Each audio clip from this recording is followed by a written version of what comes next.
Welcome all in our today's lecture. In this lecture, we are trying to solve some more examples using theorems of inverse Laplace transform. So our next example is to find inverse Laplace transform of 1 upon s into s square plus 4. आता या example मध्ये हे कुठल्याही standard फॉर्म्युल्यामध्ये बसत नाही पा. याचं direct आपण लाप्लास ट्रान्सफॉर्म लिहू शकत नाही. इथं थोडं ऑब्झर्व केलं तर आपल्या लक्षात येतं की इथं डिवायडेड बाय s आलेला आहे. तर डिवायडेड बाय s आलेलं असेल तर आपल्याकडे प्रॉपर्टी आहे डिवायडेड बाय s ची.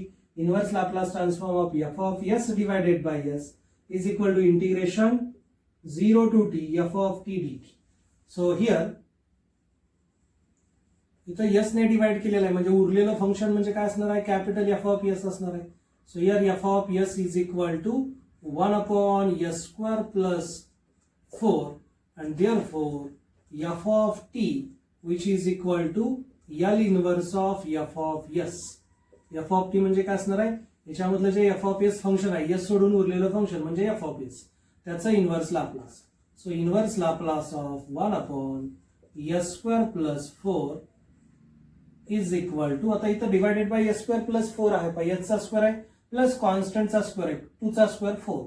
इथं जर वरती 2 असतं तर हे साइन मध्ये कन्वर्ट झालं असतं. इथं 2 नाहीये, 2 हा कॉन्स्टंट आहे, मी 2 ने डिवाइड करतो आणि 2 ने मल्टिप्लाय करतो म्हणजे ते होईल 2 divided by s square plus 4 आणि मग या पद्धतीने आपल्याला f ऑफ t मिळून जातोय.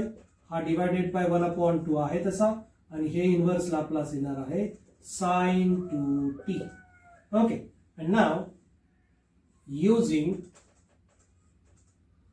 this property L inverse of f of s divided by s is equal to integration 0 to t f of t dt.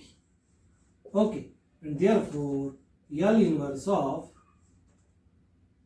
1 upon s into 1 upon s square plus 4. Okay, हे म्हणजे आपलं काय आहे, f of s आहे, त्याला divided by हा s is equal to integration 0 to t f of t काय आलेला आपला 1 upon 2 sin 2t dt. And now simplify this integration 1 upon 2 constant as it is. Integration of sin 2t is minus cos 2t. Okay, sin's integration minus cos 2t divided by t चा coefficient 2, limit from 0 to t. So in that way we get 1 upon 4, हे minus sign बाहेर 1 upon 2 बाहेर 2 into 2 4 झालेलं आहे. आणि आता cos मध्ये t च्या ऐवजी सुरुवातीला अप्पर लिमिट जे की t च आहे, t च्या ऐवजी t रिप्लेस केलं काय बदल होत नाही, मायनस साइन देऊन t च्या ऐवजी 0 ते झालं cos 0. So in that way we get minus 1 upon 4 into bracket cos 2t minus cos 0 is 1. So shift this minus inside, we get 1 upon 4 into bracket, आतली साइन चेंज होतील, minus 1 येते plus 1 होईल, plus cos 2t येते minus cos 2t. So this is our required answer. या पद्धतीने आपण ही जी प्रॉपर्टी आहे डिवायडेड बाय s ची ती इझिली याच्यावरती अप्लाय करू शकतो. Now our next example is to find inverse Laplace transform of this function. आता हे फंक्शन ऑब्झर्व केलं तर हे थोडंसं मोठं फंक्शन आलेलं आहे पहा, हे कुठल्याही या वरच्या केसमध्ये बसत नाही. तर याच्यामध्ये आपण हे कॉन्व्होल्युशन थिअरम जो आहे तो या ठिकाणी अप्लाय करणार आहोत. So here s square divided by s square plus a square into s square plus b square. I will write this as s divided by s square plus a square into s divided by s square plus b square. Okay, s square ला मी लिहिलं s into s, एक s या पहिल्या ब्रॅकेटच्या खाली दिला आणि दुसरा s आहे तो दुसऱ्या ब्रॅकेटच्या वरती दिलेला आहे. ओके, पहिल्या ब्रॅकेटच्या वरती पहिला s, दुसऱ्या ब्रॅकेटच्या वरती दुसरा s. So let f of s is equal to, हे जे पहिलं फंक्शन आहे त्याला मी f ऑफ s म्हटलं, s upon s square plus a square, and second function is g of s which is equal to s divided by s square plus b square. आणि आता हे कोणाचं लाप्लास आपल्याला माहित आहे. So f of t is equal to L inverse of f of s which is equal to L inverse of s divided by s square plus a square which is equal to cos a t, right? And g of t is equal to L inverse of g of s. So this is equal to L inverse of s divided by s square plus b square and this is Laplace inverse Laplace transform of cos bt. Okay, cos bt चे Laplace आहे म्हणजे याचे inverse Laplace झालं cos bt. Standard formula आपल्याला माहित आहे. Therefore by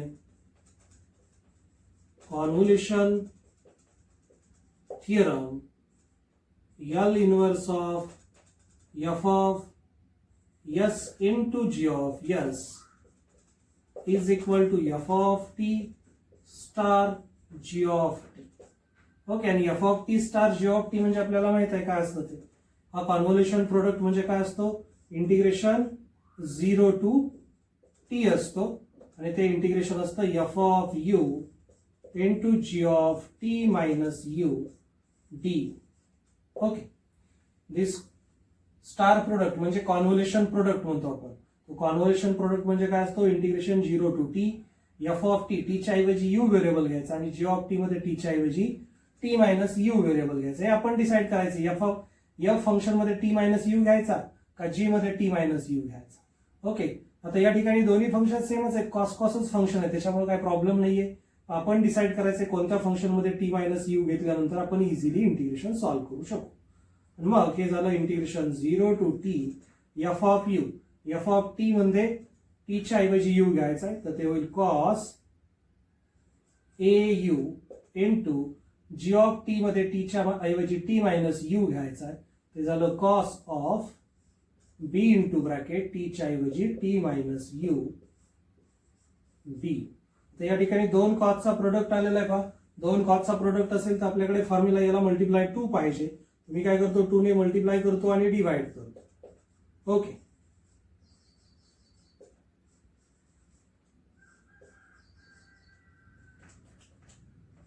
bt minus bu d.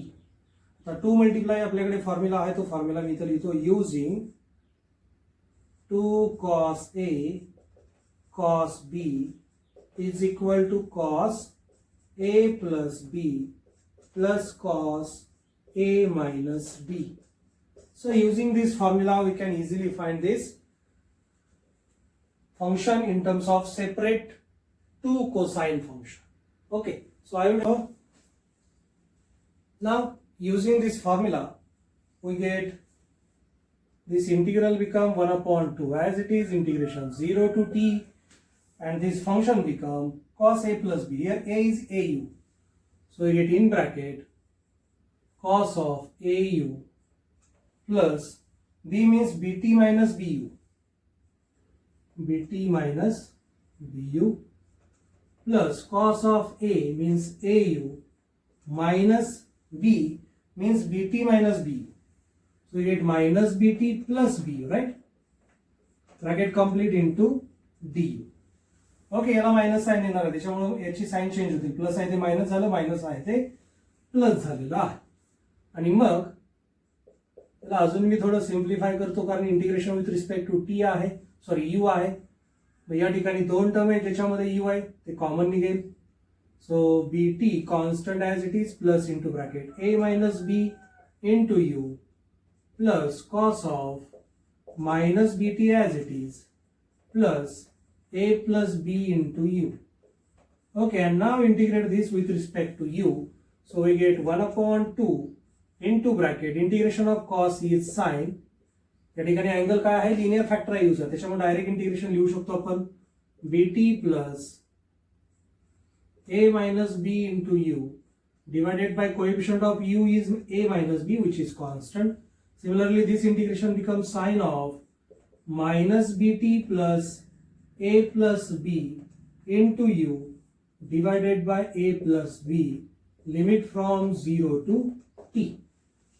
Okay, आणि आता याच्यामध्ये टी च्या ऐवजी सॉरी यू च्या ऐवजी अप्पर लिमिट टी पुट केलं ते झालं sine of B T plus A minus B into T divided by A minus B plus sine of minus B T plus A plus B into T divided by A plus B. हे झालं upper limit put करून. आणि आता minus sign देऊन त्याच्यामध्येच lower limit put करायचं आहे. Lower limit आहे झिरो, यूच्या ऐवजी झिरो घेतलं तर ते झालं sine B T upon A minus B plus sine of minus B T divided by A plus B. Okay, आता याला थोडं सिम्प्लिफाय करूया. So this become 1/2 into bracket sine of B T, या टी ने या ब्रॅकेटच्या आतमध्ये मल्टिप्लाय केलं ते आलं plus A T minus B T. Okay, आणि हे मायनस साइन आत गेलं. ठीक आहे, मला अजून वाढवतो थोडं. A minus B as it is, इथं ए प्लस ए मायनस बी आहे. ठीक आहे, हे plus sine of minus B T, हे टी आतमध्ये आलं ते झालं plus A T plus B T divided by A plus B. हे झालं अप्पर लिमिट. आणि आता हे लोअर लिमिटची जी टर्म आहे ती मायनस साइन आत गेल्यानंतर झालं पहा minus sine B T divided by A minus B. हे minus into A plus minus sine minus B T divided by A plus B. Okay, and now this is equal to 1/2 into bracket, हे plus B T हे minus B T cancel झालं, आलं sine A T. Okay, divided by A minus A minus B, इथं पण divided by A minus आहे, हे minus sine B T. Okay, या दोघांची डिनॉमिनेटर सेम आहे तो एकदाच घेतला मी. ए मायनस बी इथं पण आहे, इथं बी पण आहे. न्यूमरेटरला काय आलं, इथं आला साइन ए टी आणि इथं आला minus sine B T. Similarly इथं पण डिनॉमिनेटर सेम आहे, ए प्लस बी तो एकदाच. न्यूमरेटरला इथं आलं sine of A T minus sine of minus B T. Okay, आणि मग याला पुढे आणखी आपण सिम्प्लिफाय करू शकतो. 1/2 इनटू ब्रॅकेट, हे क्रॉस मल्टिप्लिकेशन घ्यायचं, ए प्लस बी ने इकडे मल्टिप्लाय करायचं, A plus B into sine A T minus A plus B into sine B T plus A minus B into sine A T. हे अँगलचं minus sign बाहेर येईल sign ratio असल्यामुळे, त्याच्यामुळे हे मायनस मायनस प्लस होईल, म्हणजे प्लस मल्टिप्लाय आलं A minus B into sine B T.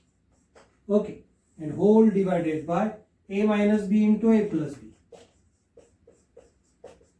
Now, again simplify, slightly simplify this, we get this equation become,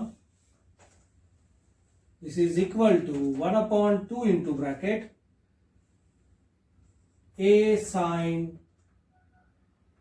a t plus b sin a t, then minus a sin b t minus b sin bt. Then next term become plus a sin at, right, minus b sin at. Then next term become plus a sin bt minus b sin bt, whole divided by a square minus b square. Okay, a minus b into a plus b become a square minus b square. And now this is equal to, पुढे काय होते पहा, 1/2 as it is. याच्यात कोण cancel होते का बघा, ही प्लस टर्म आहे sine A sine A T ची, हे पण प्लस टर्म आहे म्हणजे ते झालं 2 time A sine A T. त्याच्यानंतर हे बी साइन ए टी आहे प्लस आहे आणि हे मायनस आहे, कॅन्सल होईल. त्याच्यानंतर हे minus A sine B T आणि हे plus sine B T cancel होईल. A minus B sine B T आणि minus B sine B T आलं minus 2b sine B T divided by A square minus B square. या दोघांमध्ये 2 आहे तो common निघेल आणि या 2 ला कॅन्सल होईल आणि उरेल A sine A T minus B sine B T divided by A square minus B square. So this is our required answer by using convolution theorem of inverse Laplace transform. Okay, तर या पद्धतीने अगदी easily आपण हे सोडवू शकतो. थोडं लेंदी आहे पण अवघड नाही. ओके.